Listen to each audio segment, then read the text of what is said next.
अगर आपको भी लोन की काफ़ी ज़्यादा आवश्यकता है और आपने बहुत सारे एप्लीकेशंस को ट्राई कर लिया है, पर आपको लोन नहीं मिल पा रहा है, तो आज का जो वीडियो है ना, इसमें हम बताने वाले हैं केवल आप आधार कार्ड का यूज़ करके कैसे आप लोन ले सकते हैं। यहाँ पे बस केवल आधार कार्ड और पैन कार्ड की ज़रूरत है और आपको आसानी पूर्वक लोन मिल जाएगा।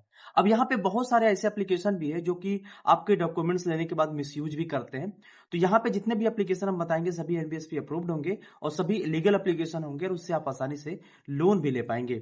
तो कैसे सब कुछ लेना है, चलिए आज की इस वीडियो को स्टार्ट कर लेते हैं और जानते हैं क्या प्रोसेस है और कैसे आपको लोन मिल सकता है। उससे पहले आपसे छोटी सी रिक्वेस्ट है कि चैनल पे नए हैं तो चैनल को जरूर सब्सक्राइब करें ताकि आने वाली सभी वीडियो का जो नोटिफिकेशन है वो समय से आपको मिलता रहे। इस एप्लीकेशन के अंदर आने के बाद सबसे पहले यहाँ पे पूछेगा आपका जो मंथली इनकम है वो कितना है। तो जैसे मान लीजिए आप मंथली इनकम कभी भी आप 28,000 से कम नहीं डालेंगे, अदरवाइज जो लोन होता है ना वो रिजेक्ट होने के चांसेस रहेंगे। और इस एप्लीकेशन का लिंक मैं वीडियो के डिस्क्रिप्शन में दे दिया हूँ, वहाँ पे जाके आप क्लिक करके इस एप्लीकेशन के माध्यम से लोन ले सकते हैं। आप वीडियो के डिस्क्रिप्शन लिंक से डाउनलोड करने से ये होगा कि आपकी जो प्रोसेसिंग फीस है, साथ ही जो रेट ऑफ इंटरेस्ट है वो भी कम लगने वाला है। तो जैसे मान लीजिए मेरी जो मंथली इनकम है उसको हम यहाँ पे फिल अप कर देते हैं और यहाँ पे जो ऑप्शन आ रहा है, यहाँ लिखा हुआ है कंटिन्यू, इस कंटिन्यू वाले बटन पे क्लिक करते हैं। अब जैसे इस पे क्लिक करते ही पूरी डिटेल्स को फैच करेगा, अदरवाइज आप आधार कार्ड, पैन कार्ड नंबर जो भी होगा वो डाल लीजिएगा। यहाँ पे मैं वो सारी चीज़ें नहीं दिखा सकता हूँ एज़ अ सिक्योरिटी पर्पज़। और यहाँ पे आप देखेंगे कि जो मेरा लोन यहाँ पे अप्रूव हुआ है ना, वो 2,65,000 का हुआ है। तो इसमें हम यहाँ पे 5,000 से लेके 2,65,000 तक लोन आसानी पूर्वक ले सकते हैं। तो यहाँ पे 27 मंथ की जो है ईएमआई टेन्योर आ रहा है और हर मंथ हमें 13,754 रुपए भरना पड़ेगा। प्रोसेसिंग फीस इसकी देख सकते हैं 21,890 रुपए लग रहा है। अगर आप मेरी प्रोसेसिंग फीस मतलब का वो यूज़ करेंगे रेफरल, तो आपको आसानी से कम सिविल पे ज़्यादा लोन मिलेगा और इंटरेस्ट भी कम लगेगा और ये जो प्रोसेसिंग फीस है, ये भी कम लगने वाला है। अब देखिए इस अमाउंट को 5,000 से 2,65,000 के बीच में हम ले सकते हैं, पर यहाँ पे देखेंगे यहाँ पे कम भी कर सकते हैं इस तरीके से, जितना भी लोन अमाउंट आपको चाहिए उस लोन अमाउंट को यहाँ पे आप सेलेक्ट कर सकते हैं और आसानी पूर्वक जितना भी चाहें अपने अकॉर्डिंग यहाँ पे ले सकते हैं। जैसे मान लीजिए अगर आपको यहाँ पे 5,000 लेना है, 30,000 लेना है या फिर 60,000 लेना है या फिर 1,00,000 इतना लेना है, तो ये सारी चीज़ें दी गई हैं। अगर मान लीजिए 40,000 लेना है तो उसकी ईएमआई टेन्योर यहाँ पे आ जाती है।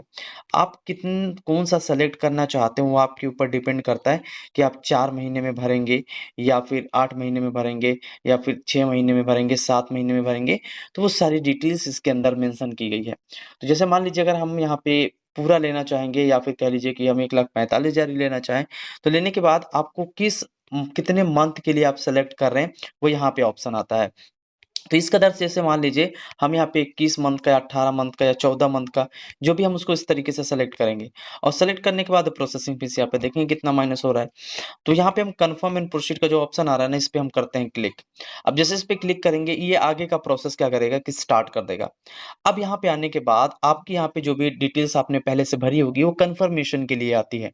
जैसे आपके पिताजी का नाम, माताजी का नाम और यहाँ पे मैरिटल स्टेटस और यहाँ पे एजुकेशन पूछ रहा है कि आपकी एजुकेशन क्या है। दूसरा चीज़ यहाँ पे पूछेगा कि वेयर डू यू लिव, यानी कि आप कहाँ रहते हैं और इसके क्या पूछने का मतलब ये है कि जहाँ पे आप रहते हैं वो आपका खुद का मकान है या फिर रेंट पे लेकर रहते हैं। अब इनमें से अगर आप खुद का है तो यहाँ पे ओन्ड हाउस पे क्लिक करेंगे, अगर आप रेंट पे रहते हैं तो रेंटेड हाउस पे क्लिक करेंगे और यहाँ पे लोन पर्पज का जो ऑप्शन आता है मैंने अदर यूज किया है, आप चाहें तो जो भी यूज कर सकते हैं। अगर ये सारी डिटेल्स बिल्कुल सही आ रही है तो नीचे आपको सेव इन कंटिन्यू का ऑप्शन मिलता है, इस पे आपको क्लिक करना है। जैसे मान लीजिए हम यहाँ पे इक्विपमेंट एंड जो भी चीज़ें हम सेलेक्ट करना चाहते हैं उसको सेलेक्ट कर सकते हैं। आप फिर इन्वेंटरी परचेज परचेज या फिर बिजनेस एक्सपेंस पे क्लिक करके कर सकते हैं और सेव इन कंटिन्यू पे क्लिक करेंगे।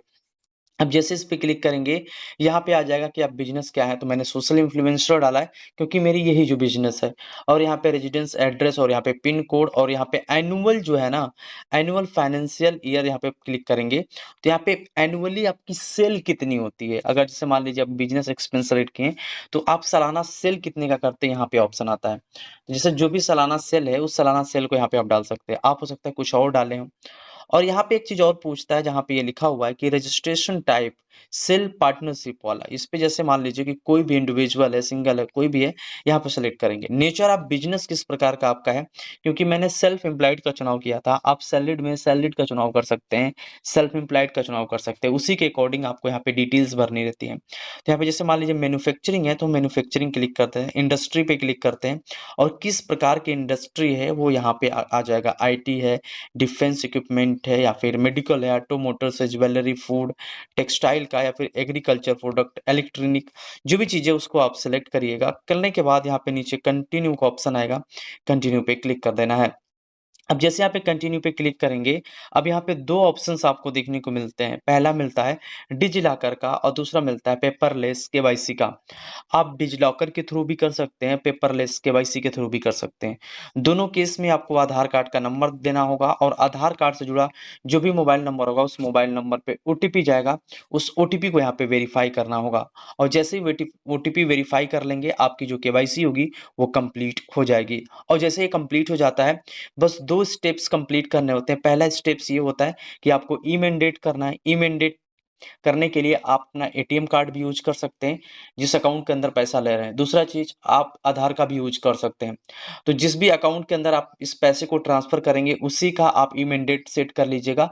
इससे क्या होगा कि जब पैसा बिल बनेगा तो आपके खाते से ऑटोमेटिक 5 तारीख को हर मंथ के ऑटोमेटिक जो ईएमआई होगी वो कट जाएगी। दूसरी चीज़, उसके बाद रिव्यू करते समय आपको 2 ऑप्शंस मिलेंगे। एक ऑप्शन मिलेगा उस पे ऑलरेडी टिक रहेगा, वो होगा इंश्योरेंस का। तो इंश्योरेंस में कम से कम आपको 10,000 से 20,000 का इंश्योरेंस मिलता है इसके अंदर और डिपेंड करता है कि अमाउंट कितना है। उसके अकॉर्डिंग इंश्योरेंस उसमें लग जाता है। तो अगर आप इंश्योरेंस लेना चाहते हैं तो ले सकते हैं, अगर आप इंश्योरेंस नहीं लेना चाहते हैं तो उसको आप अनटिक कर दीजिएगा, यानी कि टिक जो लगा रहेगा उसको हटा दीजिएगा। इससे क्या होगा कि आपका जो पैसा होगा वो बच जाएगा, ठीक? और बाकी उसके बाद 2 से 3 घंटे के अंदर जो पैसा होगा, आपके खाते के अंदर ट्रांसफ़र कर दिया जाता है। तो ये एप्लीकेशन की जो लिंक है ना, मैं वीडियो के डिस्क्रिप्शन में दे दिया हूँ और ये एप्लीकेशन काफ़ी हद तक एप्लीकेशन अच्छा है और आपका बार-बार रिजेक्ट अगर हो रहा है, तो उसका कारण यही होता है कि आप रेफ़रल नहीं यूज़ कर रहे हैं, किसी की रिकमेंडेशन नहीं है। जब रिकमेंडेशन होता है, तो ज़्यादातर चांसेस होते हैं कि आपका लोन अप्रूवल हो जाए और साथ ही जो प्रोसेसिंग फ़ीस, इंटरेस्ट वगैरह होती है, वो भी कम हो जाता है। अब इसी क्रम में हम दूसरे अगर एप्लीकेशन की तरफ चलें, अगर हम दूसरे एप्लीकेशन की तरफ चलें तो ये एप्लीकेशन जो है हमारा ना ट्रू बैलेंस है और इसके बारे में बहुत अच्छे से जानते होंगे। अब इसमें मैं आपको सबसे पहले इसकी हकीकत में बता दूँ, तो इसमें जो होता है ना, आपका जो इंटरेस्ट रेट होगा वो सबसे अधिक होता है, इसमें इंटरेस्ट रेट थोड़ा ज़्यादा ही होता है और दूसरी चीज़ इसमें सिविल की कम रिक्वायरमेंट होती है। अगर आपकी सिविल कमज़ोर है, खराब है या फिर ज़्यादा नहीं है तो भी ये लोन प्रोवाइड करा देगा, पर लोन अमाउंट काफ़ी कम रहता है और ब्याज थोड़ा ज़्यादा लेता है। तो अगर आप इसको अफ़ोर्ड कर पाएँगे तो इसको आप ट्राई कर सकते हैं, क्योंकि ये अच्छा एप्लीकेशन है और इसका लिंक मैं वीडियो के डिस्क्रिप्शन में दे दूँगा। लेकिन जो मैंने पहले बताया ना, वो एप्लीकेशन काफ़ी हद तक अच्छा है और उसको आप उससे लोन लीजिए और उसमें इंटरेस्ट जो होगा कम लगेगा और जितने भी एप्लीकेशन आप यूज़ करते हैं। और साथ ही ये चीज़ ज़रूर जान लीजिए कि मार्केट्स के अंदर बहुत सारे ऐसे एप्लीकेशन भी हैं जो कि आपके डॉक्यूमेंट्स का मिसयूज़ करते हैं। तो उन सभी डॉक्यूमेंट्स, उन सभी एप्लीकेशन से आपको बचना भी है। तो इस बात का विशेष ध्यान रखेंगे कि कोई भी एप्लीकेशन से आप ट्राई करें तो ये ज़रूर सुनिश्चित पहले कर लें कि वो एप्लीकेशन एनबीएसपी अप्रूव्ड है या नहीं है। जब एनबीएसपी अप्रूव्ड होगा तो ही लोन लीजिएगा और जितना भी मैं एप्लीकेशंस आपके सामने रिव्यू करता हूँ, सभी एनबीएसपी अप्रूव्ड होते हैं, आरबीआई के द्वारा पूरी तरीके से सर्टिफाइड भी होते हैं। तो जो भी एप्लीकेशन से लिंक लोन लेना है, अगर आपको रिकमेंडेशन चाहिए, तो आप डिस्क्रिप्शन लिंक से डाउनलोड करिए और आसानी से आप लोन प्राप्त कर लीजिए। मिलते हैं नए वीडियो में एक नए इंटरेस्टिंग वीडियो के साथ, तब तक के लिए जय हिंद, वंदे मातरम।